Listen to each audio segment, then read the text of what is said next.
Pria botak ini menggigit rambut wanita itu sampai putus lalu mengunyahnya. Secara ajaib di kepalanya juga mulai tumbuh rambut dengan warna yang sama. Pria ini pun jadi punya ide gila. Dia memotong setengah dari rambut wanita itu dan menyuruhnya untuk mengolah rambut itu. Setelah itu dia memotongnya menjadi 3 bagian lalu memasukkannya ke dalam mesin. Seketika rambut itu berubah menjadi seperti mie. Kemudian dia menambahkan sebutir telur dan juga sedikit merica. Setelah adukan itu merata, lalu dibentuk menjadi adonan dan kemudian digoreng sampai matang. Dia juga menambahkan sedikit rambut lagi dan makanan aneh itu pun selesai dibuat. Dan ketika pemilik toko itu mencicipi satu suapan, ternyata rasanya enak. Dia pun segera menyajikannya kepada seorang pria botak. Awalnya pria botak itu ingin marah karena menemukan rambut di makanannya. Tapi setelah memakannya, kepalanya langsung ditumbuhi rambut. Dia pun melahap semuanya hingga rambut di kepalanya tumbuh sangat indah. Merasa sangat puas, pria itu pun memberikan banyak sekali uang. Pria ini kemudian segera kembali ke dapur untuk mencukur rambut wanita itu dan menyuruhnya terus mengolah rambut menjadi makanan.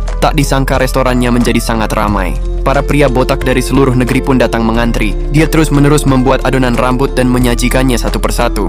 Ketika wanita itu berpikir pekerjaannya sudah selesai, ternyata si bos masih memaksanya lembur. Padahal rambutnya sudah habis. Dia langsung mencabut sisa rambut terakhir dari kepalanya dan memaksanya untuk memakannya. Seketika rambutnya pun tumbuh lagi. Dari situlah sang pemilik mendapatkan uang banyak. Tapi sang pemilik hanya memberinya selembar uang. Wanita itu jadi sangat marah dan langsung berhenti bekerja. Tapi pria itu justru menariknya dengan paksa dan mengurungnya di gudang lalu mengunci pintunya. Tapi wanita itu tidak kehabisan akal. Dia mulai memakan rambutnya sendiri dan seketika rambutnya tumbuh sangat banyak. Rambut itu terus tumbuh sampai mendorong pintu hingga terbuka. Setelah itu dia memotong rambutnya yang berlebihan dan membakarnya hingga restoran itu juga ikut habis terbakar. Si bos tidak tahu karena masih tertidur dan ketika dia bangun, dia mendapati dirinya sudah terikat. Wanita itu pun menyuapinya segenggam rambut kemudian pergi membawa semua uangnya.